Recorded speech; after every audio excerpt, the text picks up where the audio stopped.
Bermejo. Marion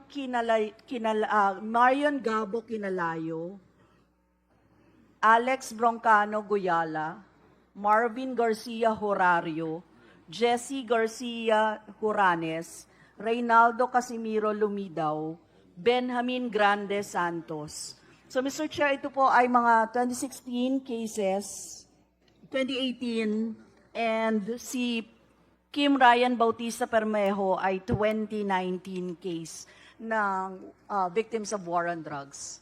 So, Mr. Chair, yan lang, ihabol ko lang. Okay, thank you, Congresswoman Brosas. PNP, General Bakay, can you please respond to the request of Congresswoman Brosas? Yes, Mr. Chair, we will comply with the request, ma'am.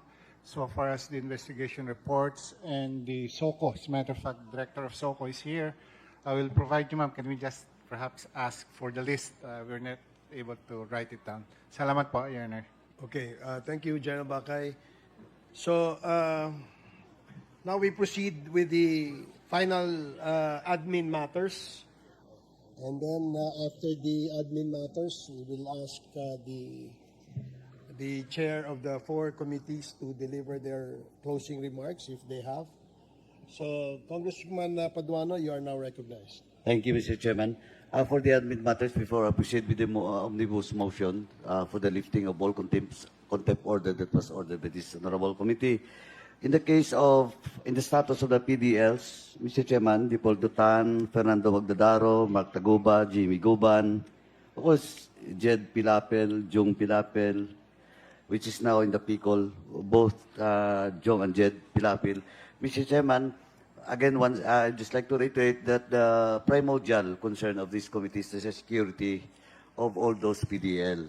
So, a while ago, General Katapang has a commitment to this committee with regards to the security of all those PDL mentioned. And when in fact, some of them will be processed to be part of the witness protection program, with a commitment, of course, coming from the House lawyers, and of course, we'll go through it with General Katapang and the DOJ. Now, for the omnibus motion, Mr. Chairman, may I respectfully move that this committee lift the contempt order for the mentioned police officers and civilian that was cited in contempt. Mr. Chairman, may I respectfully move an omnibus motion to lift the contempt order for Colonel Grijaldo, spouses, Myla, and attorney Harry Roque, retired police PNP Arthur Narsoles, and Mr. Michael Yang. So move, Mr. Chairman. There is a motion to lift the contempt order of the names as stated by Congressman Paduano, and it was duly seconded. Are there any objections? Hearing none, the motion is approved.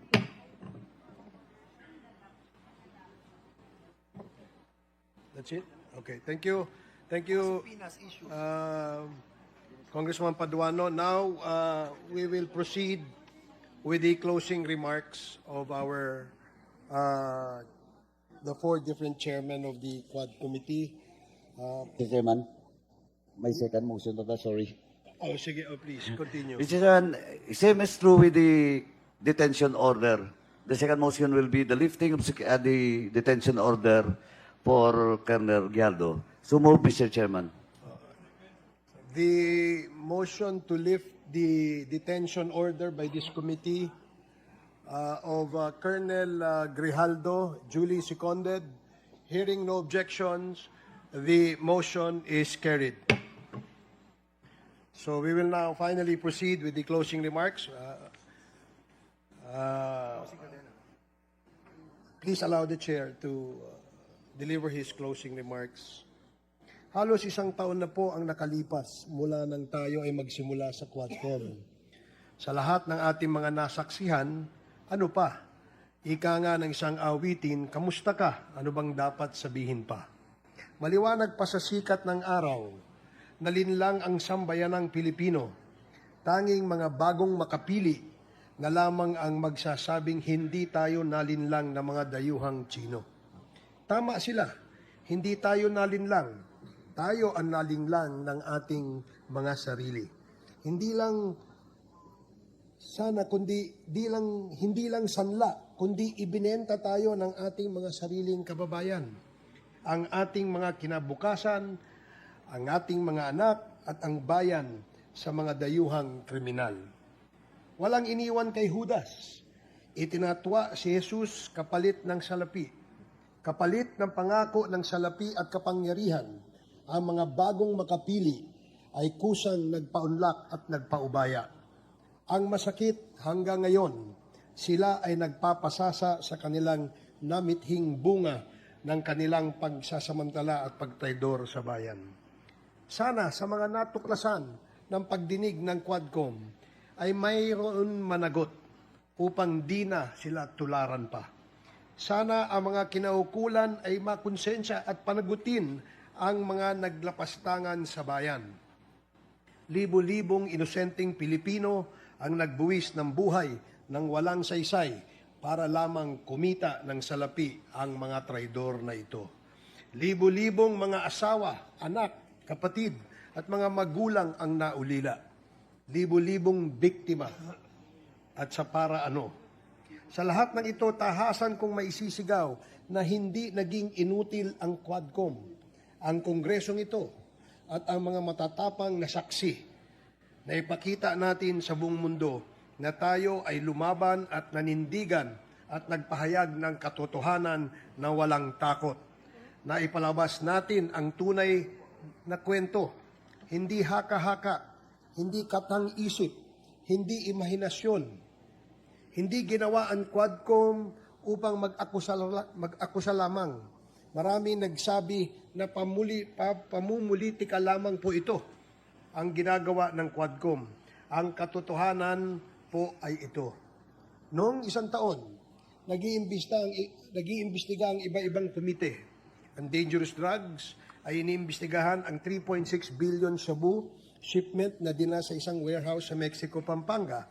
Ang public accounts ay iniimbestigahan ang tila maanumalyang bentahan ng mga lupain sa Pampanga kung saan mga dayuhang Tsino at mga halal na opisyal ang nasasangkot.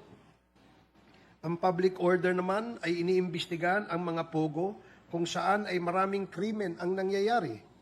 Ang human rights naman ay dinidinig ang mga akusasyon na nagkaroon ng kalabisan at abuso sa pagpapatupad ng war on drugs. Nakita ng liderato na mukhang magkakaugnay ang mga issues sa pangunguna ni Senior Deputy Speaker Aurelio Dong Gonzales at Speaker Martin Romualdez.